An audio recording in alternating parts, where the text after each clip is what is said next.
Alloh taolo nima deyapti? Diqqat qilinglar. Birodarlar, siz haqingizda xohlagan gapini gapirsin.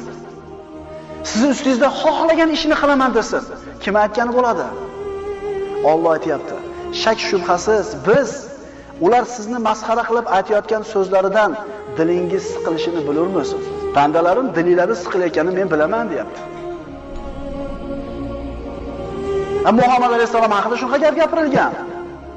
Ey Muhammad alayhisalom, bularni gapirayotgan gapidan qilayotgan ishidan sizni dilingiz siqilayotganligini men bilaman, deyapti. Endi nima qiling, deyapti.